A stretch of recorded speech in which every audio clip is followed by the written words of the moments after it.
Bonjour à tous! Pour faire les truffes, rien de plus simple. Vous commencez par mettre 200 g de chocolat noir coupé en morceaux dans un saladier.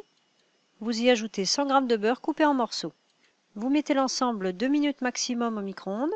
N'oubliez pas de couvrir votre saladier, sinon gare aux éclaboussures. Une assiette à l'envers, c'est super pratique. Le chocolat est bien mélangé. C'est le moment d'ajouter 40 g de crème liquide entière. Mélangez bien la crème. Ajoutez 2 jaunes d'œufs et gardez les blancs au frais, vous pourrez en faire des meringues. Ensuite, vous ajoutez 125 g de sucre glace tamisé. L'ingrédient final, ce seront les arômes ou bien l'alcool. Ici, j'ai ajouté une demi-cuillère à café de vanille liquide, mais vous pouvez aussi varier avec l'orange par exemple, un de mes préférés. Pour les arômes, je vous en reparlerai un peu plus tard dans la vidéo.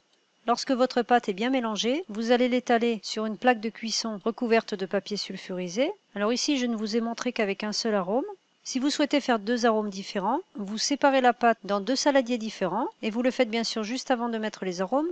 Alors j'en reviens justement à ces fameux arômes. Si vous souhaitez ajouter de l'alcool, ajoutez-en une cuillère à café à votre pâte.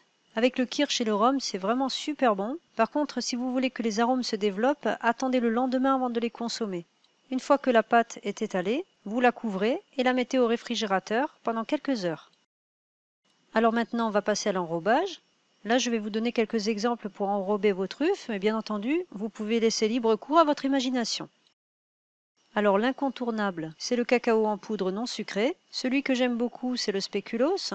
Ensuite, il y a le sucre glace tamisé. J'ai testé avec la noix de coco, c'est franchement pas mal.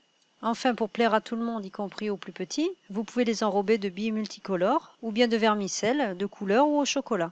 Alors maintenant, je vais vous montrer à quoi ressemble la pâte une fois qu'elle a durci.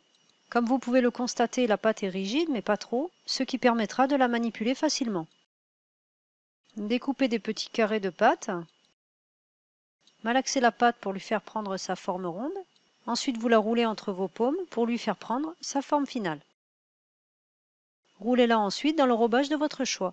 Alors que ce soit dans le cacao, le sucre glace ou le spéculoos, vous pourrez enlever l'excédent en utilisant une passoire. Pour la noix de coco et les vermicelles, il n'y en a pas besoin.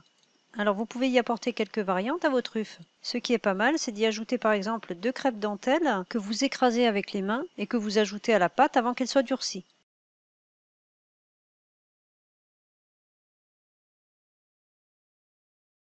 Pour présenter vos truffes pendant les fêtes, vous pouvez les placer dans des petites caissettes. Avec les quantités que je vous indique, cela vous donnera une cinquantaine de truffes. Après, cela dépend de la grosseur que vous leur donnerez. Voilà, comme je vous avais dit, rien de compliqué pour faire les truffes. Bon préparatif de Noël à tous et à bientôt pour de nouvelles recettes.